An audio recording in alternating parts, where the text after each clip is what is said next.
the Bean Ninjas podcast, where you get an all-access pass to see what happens behind the closed doors of a fast-growing global bookkeeping and financial reporting business.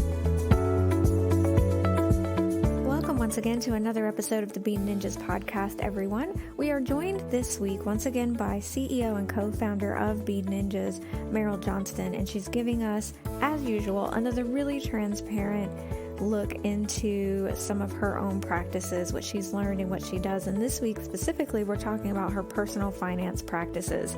Meryl is a fan of the Barefoot Investor 9 Steps to Financial Freedom. So we're going through those 9 steps and she's discussing how she's applied them in her own personal finance and other steps that she has not yet implemented that she plans to. So again, it's a very transparent conversation where Meryl is just being so open and so honest to help us learn from her. And you'll remember in previous episodes, she talked about how her personal financial best practices are what has helped her to reduce greatly the stress that she felt when she started her own business. And so this is going a little bit further into that and discussing in depth her own personal practices and what she's done in order to start her business with as little financial stress as possible and how it continues to make her a better CEO day to day, even now. So let's get right into it. It's the Bean Ninjas podcast.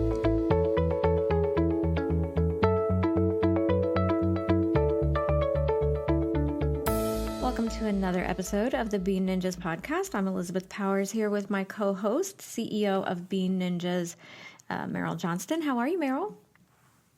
I'm good, thanks, Elizabeth. I've decided to change up my schedule a little bit. With as you know, on Friday mornings, I miss out on my morning surf. So I've actually scheduled a surf with my brother for directly after the podcast recording today. Oh, nice. Now, I didn't know you had a brother who is also a surfer. How often do you guys get to surf together? Well, usually we try and meet once a week, and our first priority is to go for a surf. But if there's no waves, which sometimes there aren't, then we'll go mountain bike riding or play a game of squash. He actually lives in Brisbane, which is the next city. It's about an hour from where I live. Wow. Oh, that's nice. Well, you're officially the coolest CEO that I know, so. Great. So we will get right into it because you have a surf date that I definitely don't want you to miss. It's a great way to start a Friday. So we'll get into it. Today we're going to be talking about personal finances. It's another topic that you are willing to be quite transparent about. And I know we have to start the episode with a little disclaimer, so I'm going to give that to you and let you give the disclaimer that you need to give to our audience about our topic today. Yes, as an accountant, I'm not a licensed financial advisor, which means that the topics that we're covering in this episode are for general purposes, and so they can't be taken as individual advice. So just seek a professional if you do want advice on your personal situation. So we've got that out of the way, and now we can jump into it. Excellent. Now, I know that you are a big fan of, and a lot of what we'll talk about today is the Barefoot Investor 9 Steps. Tell me a little bit about that. So the Barefoot Investor, he's a guy, Scott Pape, but it's also a book that he's written, and it's my favorite. I do a lot of reading, but this is my favorite book on personal finances. And the reason for that is because it's so practical, common sense, and really easy you don't have to be an accountant or anyone that is even interested in finances to apply his methodology. And so I thought it would be interesting for our audience to talk through his 9 steps, and I'll explain them, and then I'll just give you my personal view or some of the things that I'm doing in my own life around these 9 steps. Excellent. Yeah. So let's start with step 1, which I know step 1 is to schedule a monthly barefoot date night. Now, I don't know what that is. It sounds a little scary. What is a barefoot date night? There, he's basically saying that you need to put time into your calendar to look at your finances, and he's suggesting at least monthly, and to make it fun. So it doesn't have to be a meeting with sitting down in front of the computer with spreadsheets. Instead, go out to a restaurant, take your pen and paper, meet with your partner or your friend, and go through and talk about finances, and do it in an enjoyable way, but make sure that it's happening on a regular basis. So it's kind of taking the dread that so many people have about just the idea of even talking about finances with your partner. And for most people, I think that often you find that that's one of the biggest things people argue about is money and finances. And so there's already this sort of inherent dread on the whole topic. So what he's saying is make it fun. Don't make it where you have to sit down with a spreadsheet and receipts and like question each other to death. Just go out on a date, have some wine and chat about it. And let's just be transparent and make it fun. Is this something that you are currently able to implement in your life? So my partner and I did have in our calendar, we were trying to do it weekly as a lunch. And my lesson from that is that sometimes that was just too often and other commitments would come up and we wouldn't prioritize it. So I do look at finances every week, but I think it's really important to include your partner in that conversation too, so that it's really clear about what your goals are together.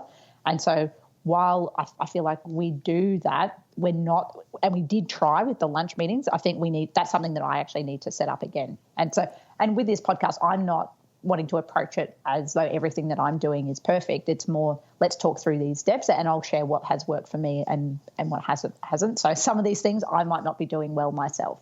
Yeah, and I can see how weekly is something that would easily be pushed aside because you think, oh, well, we'll just do it next week. We'll cancel this week and do it next week. So I can see how that easily gets pushed aside. But it's definitely, would you say, bi-monthly, once a month? What do you think is going to be the most important? At the very least, how often do you need to have this date night? I think we're going to try monthly now. We couldn't maintain weekly, so we'll do monthly and then really commit to it and make it fun. Yeah, absolutely. So I'll have to report back to everyone about how that goes. We're going to hold you to it. I want to know in a month that you've had your first barefoot date night.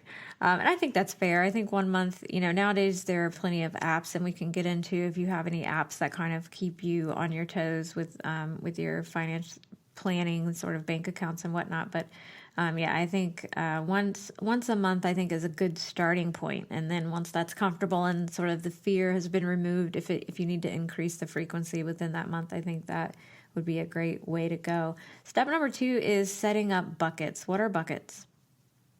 So the theory here is that it can be overwhelming when you're tracking all of your spending and money coming in on a line-by-line basis and budgeting for everything.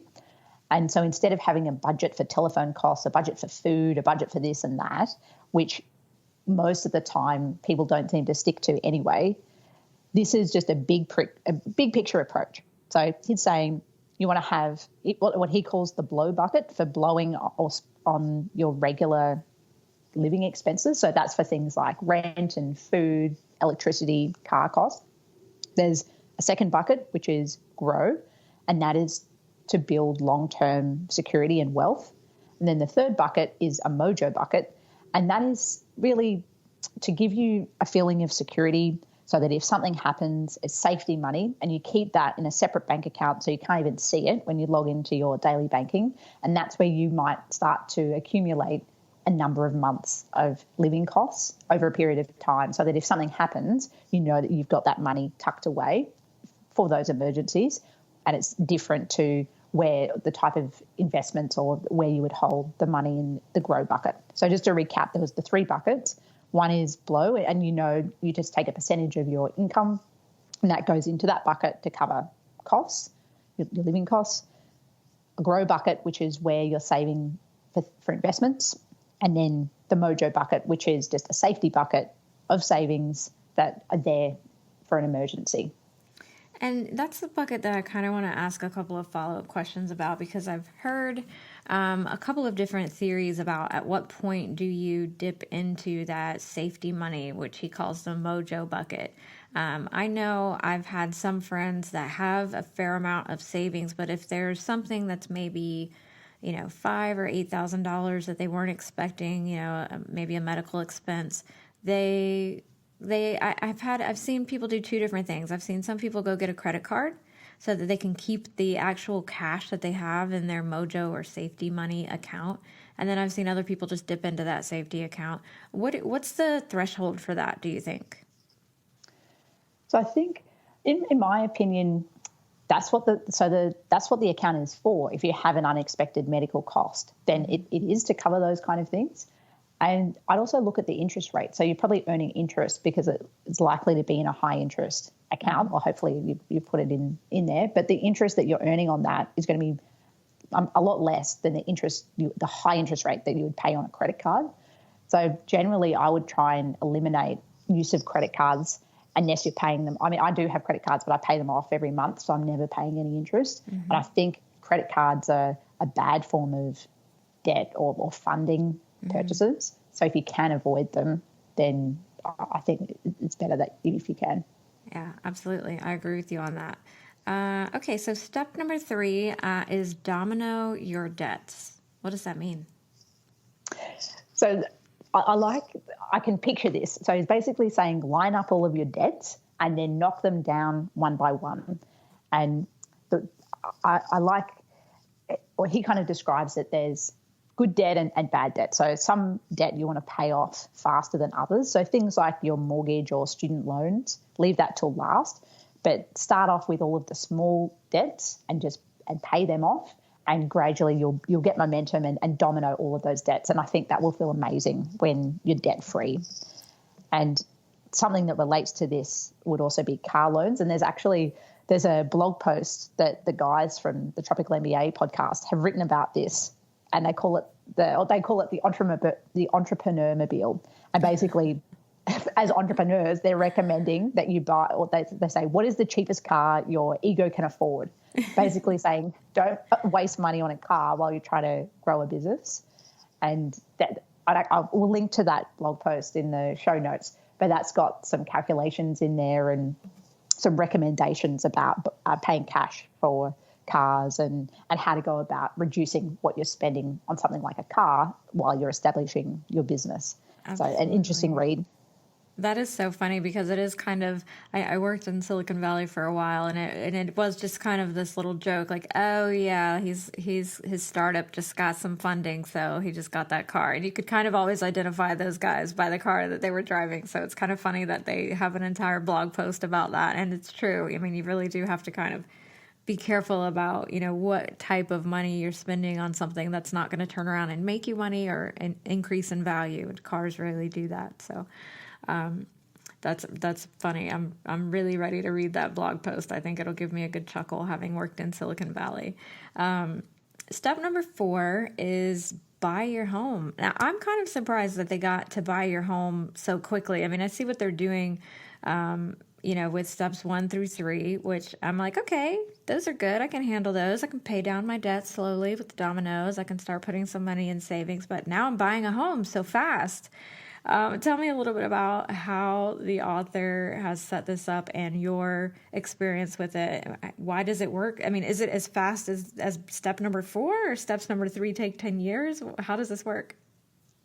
I think when he's saying buy your home, his rule around that is to have saved a 20% deposit. So that could take many years to save up that deposit. But I think he's got it as step number 4 so that you're thinking about that now. Because if you don't have a goal, if you're not trying to save up a 20% deposit, then it's probably easy to waste that money on something else. So if you know that that's what you're aiming for, to buy a home, and you need that 20% deposit, it might change the decisions that you're making around spending. And I don't know that this is necessarily saying whether buying a home is a good or a bad investment, because sometimes the property market is hot and everything's increasing in value. Sometimes it's not, and the market crashes, and there are differences in things like risk profiles with property and shares. So I think step 4 is less about the type of things that you should be investing in, but just set yourself a goal in terms of savings. And then in a lot of countries, including Australia, there are tax incentives. So there's a capital gains tax exemption in Australia if you do own a home. So there can be tax reasons that is effective as well.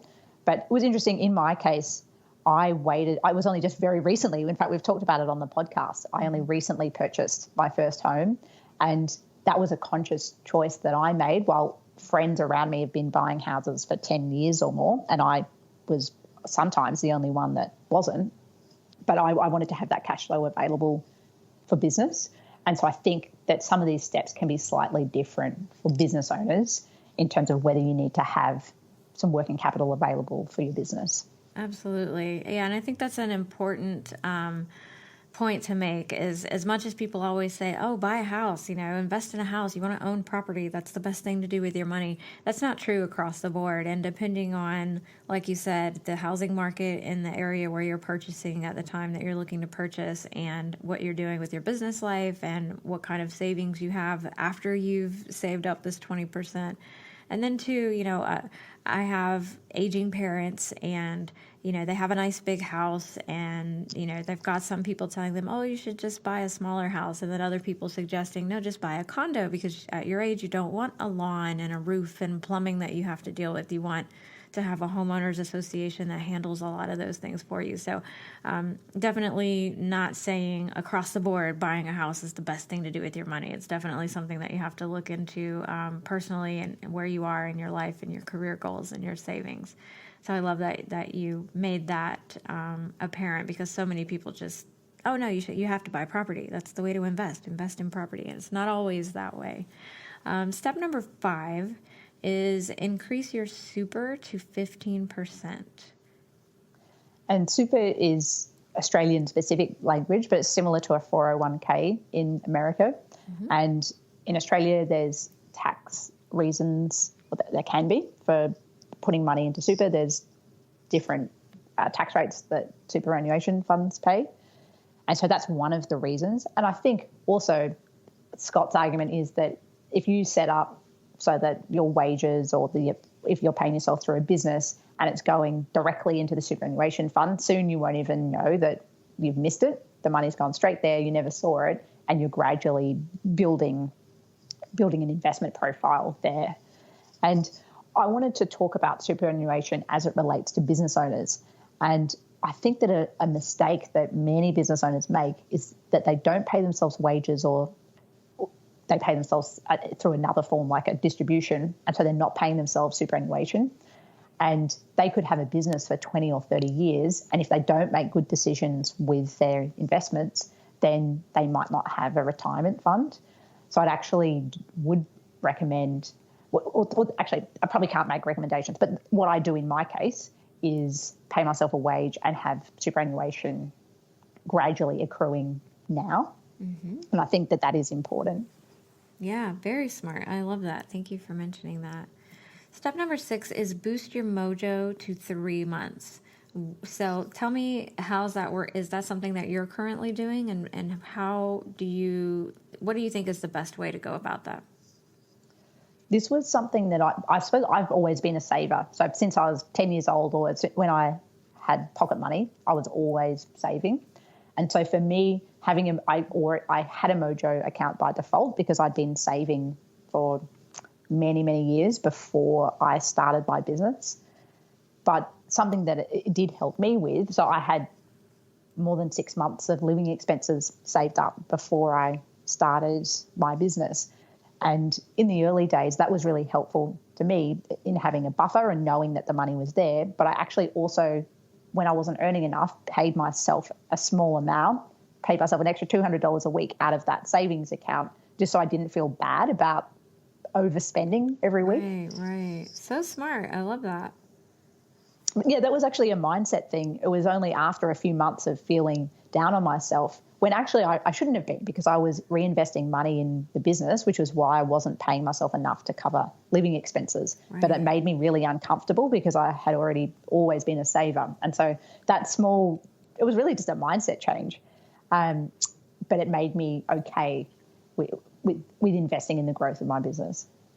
And that is so smart too. I love the point that you just made that, there was some almost, a little bit of maybe self-loathing is an extreme way to explain it, but you were hard on yourself, about how you were handling things, and having that mojo actually was able to rescue you from just some of that internal dialogue that you had going on, which is not something that I think of when I think of a savings account, but it was, it was timely for you and definitely, I think, made a difference in how you're able to run your business, because I know that whether you're a CEO or just running the business of your household, if you are in a constant mindset of worrying about what you're spending and whether you should be spending it, any amount of stress is going to decrease your ability to think critically and analyze things in a fair and logical way. So I think that's a really smart note, not for everyone, but especially for CEOs or those starting out their companies and running young businesses. Step number 7 is get the banker off your back. Yes, please tell me, how do we do this? This relates to so if you have a home loan, and I think often once we've set something up, we can get complacent, and really we should be, and this is one example, but I think this could be applied to lots of different scenarios, looking to lower the interest rate. So that might be renegotiating the loan, or it might just be a matter of making extra repayments. So trying to pay off your mortgage as quickly as possible. So in the same way that you're trying to save up that 20% deposit to buy a house, if you have bought a house and you have a mortgage, what can you do to really pay that down quickly so that you have more freedom? And there was actually just a couple of quotes that I wanted to come back to that tie in with both step 7 but also step 6. And these have come from the Barefoot Investors blog. And so one was around research from Harvard, Princeton, where they found that something that has a measurable impact on your happiness is actually savings, which is funny. I'd never thought of that before, but I think it must reduce stress levels.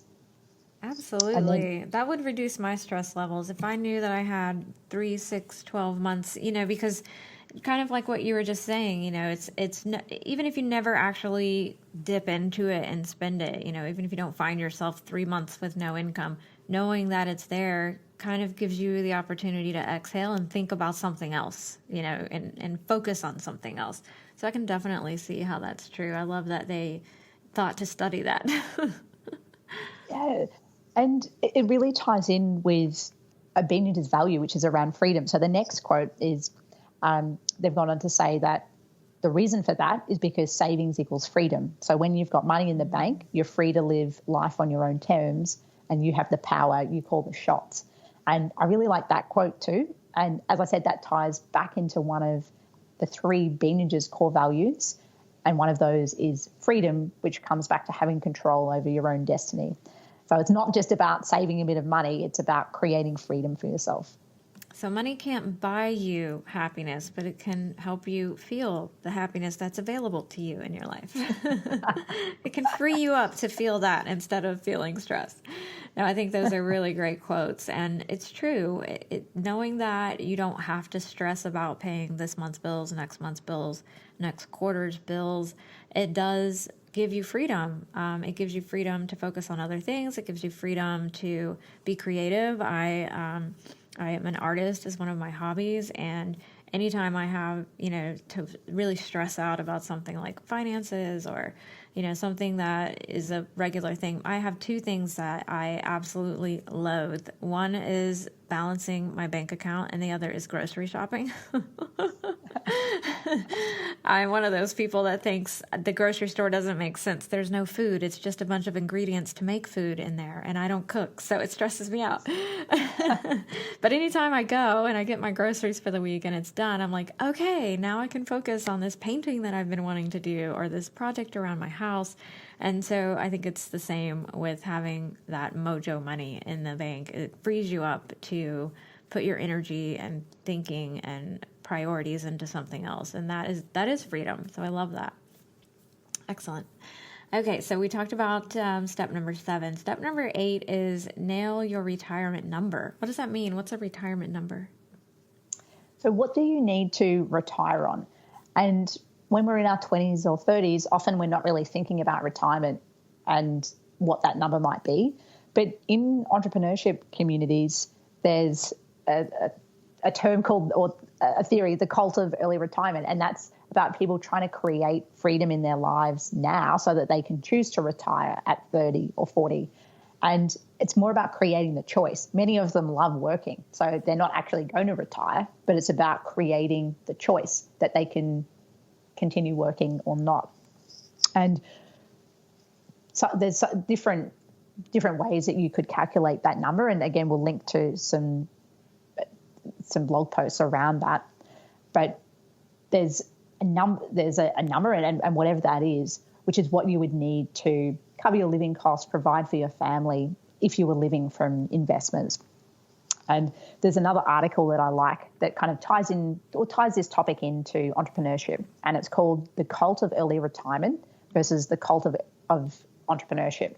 And so that article talks about the cult of early retirement, which is really about living frugally and saving every penny to create early retirement or freedom. And then it's looking at the other side of that, which is doing some of those things around paying off debt and living off less, so not buying things that you don't need.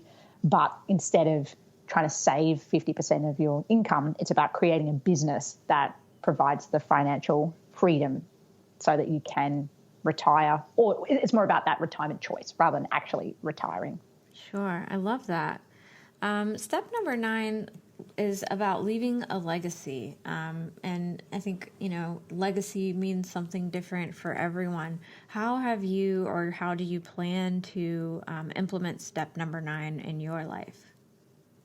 Well, I haven't got to step number 9 yet, but I think it's really important to have it there.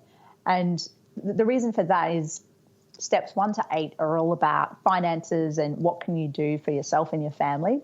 And I think step 9, leave a legacy. So what do you want to be remembered for? Or what do you stand for? That is a good reminder to us that when we leave this life, it's not going to be the house that we own or the money that we have in the bank that will be remembered for. It'll be something else, the relationships or how we've helped other people. So I think that this is just a good reminder that while having our finances in order can reduce a lot of stress in our life and can create freedom, that we also need to have something else in life that we want to be remembered for. And I think that's what step 9, leave a legacy, is all about. And I guess I'm still working on that one. Yeah. Well, and I think too that anytime you take advantage of the opportunity to think of something beyond and bigger than yourself and your life is an opportunity for you to find not necessarily a new purpose, but more purpose, and to reaffirm the purpose that you have in your life. And so I think, kind of always having, the idea of your legacy and what you want to be remembered for and what you want to be known to have stood for, what do you want to leave behind that impacts the world and your family and generations beyond yours, is not just a noble thing. I think that for a lot of people, once they really start gearing their mindset and their actions and their plans toward a legacy, it really kind of helps them define the rest of their path. So when you get to that point where you're kind of like, I don't know which direction I want to go in from here, I think legacy is a good thing to think about because I think it will a lot of times guide you. So tell me about, are there ratios that are recommended for buckets? Do you have ratios that you think make sense for someone in your position? I think it's harder when you're in your first couple of years of entrepreneurship because it's probably going to be difficult for you to save because you're wanting to reinvest in your business. And so my comment there would be before you start a business, I think you can really set yourself up in the years before while you're working as an employee to set up that Mojo account. Mm-hmm. And then I'd also say don't be too hard on yourself in the first couple of years in business. You're probably not going to be paying yourselves a big wage. So you might not be able to apply these ratios.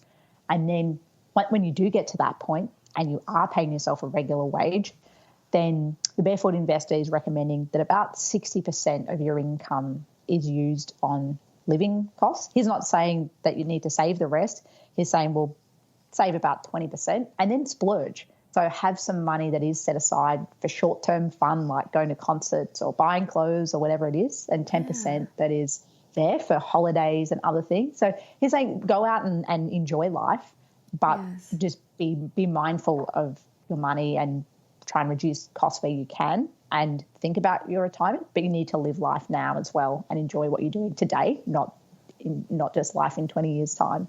Yeah, absolutely. Because I think, anytime that it's where you don't give yourself license to live and have fun and to have weekends when you splurge and to take trips and enjoy life, that whatever plan you're on that doesn't include a realistic percentage for those types of events and activities, it's not going to last. No one can stand to live, for years without taking a trip and buying clothes and going out to dinner. So if you don't have a fair budget for that, then whatever budget you have is temporary. It's just not going to work. You have to live. And I think that philosophy can be applied to life as well as an entrepreneur, because it can feel like, oh, I should put everything on hold for the next 5 years while I grow my business. But I don't think you're actually being the best version of yourself if you do that. And I'm doing a program called Peak Persona at the moment, and I've got a couple of other big ninjas that are doing the program too. And a lot of that is about creating time for yourself so that you can perform the best that you can in your work life, but also at home. And so it is about taking time every day to exercise, to eat well, to drink enough water, to get enough sleep. And there's a whole lot of other things. There's about 30 little, over a period of 30 days, it builds up to 30 little things that you can do in your life, even now while you're super busy as an entrepreneur running a business, or even as an employee, about putting yourself first now, not building a business for 5 years and then worrying about your health. Yeah, absolutely. I love that. I think that's a message that unfortunately has gotten lost when we, look at some of, the world's leading CEOs and creative minds who've made amazing things that we now wouldn't know how to live without. And I think a lot of times the journalism that focuses on their story is all about, they worked 80, 90 hours a week and they never saw their kids, and they, they tell you all of these things that they didn't do. And we have a tendency to think that's how we need to find our version of success. And I think that's such a flawed version of the truth, because no one can live very long if you don't have some sort of balance, and you have to nourish yourself. And I think especially too, as women, especially I don't have kids. I have a lot of friends with kids, and, they're very hard on themselves about they're not spending enough time with their kids, or they don't go to enough baseball games with their kids. And there's just always something else you could do for someone else. And we tend to put ourselves last on the list. And I think that, like you said, you're not doing yourself, your business, your family any favors. And you kind of have to shut off all of the, self-loathing and voices in your head that tell you you're not doing enough, or you're not enough, or you shouldn't take the time off. You should take it. You are doing enough. You deserve a break. Absolutely. Now, tell me, so one of the things I believe in the same book, they talk about insurance, and it may have been you mentioned this to me before, because I don't remember which one of you it was, but I know there's some information about insurance for things you can't afford to lose. Tell me a little bit about that. Yeah, this is my own philosophy. We've, in the first part of this podcast episode, we've talked about the Barefoot investor and his 9 steps. And something that I wanted to touch on was around risk management, which is a pet topic of mine. And that comes back to insurance. And I think it's really important to insure things that you can't afford to lose. So if you have purchased a house, then you probably can't afford to replace it if it burns down. So I think it's important to insure against things like that, or travel insurance if it's unlikely. Medical expenses overseas could be very expensive, and so it would make sense to insure against those risks. Whereas, say, something like losing an iPhone, you probably could afford to replace it, and the insurance companies have worked out the probability of that happening. And so in the long run, you're probably going to lose on that kind of insurance. Mm-hmm. So if you can afford to replace it, then you might be better off not taking that insurance. But you have to be prepared to wear that risk. So I've made that choice previously, where when I was a renter in a share house a number of years ago, I chose not to take home and contents insurance and chose not to pay that premium. And we did get robbed. And so I had to pay to replace everything myself. But I didn't really own that much stuff. So while it hurt that year, in the long run, I probably still feel like I made the right decision in terms of not paying the insurance, even though at the time friends were laughing at me saying that. They're like, no, you're not that person that didn't get the insurance. But I think that makes sense, because I'm thinking of when I, had roommates, and you're right. You have your clothing, and if you have some valuable insurance, you're probably not keeping it in a flat with a lot of roommates. If you have valuable jewelry, I should say. But yeah, same thing. I had the same situation where I had, kind of an inexpensive, smaller TV because it was just in my room, and I had my bed and a couple pieces of furniture. And so my electronics were stolen. But yeah, it's definitely, by the time I added up what a year's worth of renter's insurance would have cost me versus what it cost me to replace the TV and the DVD player, yeah, I still saved money on that. So I think that's a really good point that you made. Anything else that you typically haven't invested in that most people kind of assume you have to have? It's just what everyone does is they have this.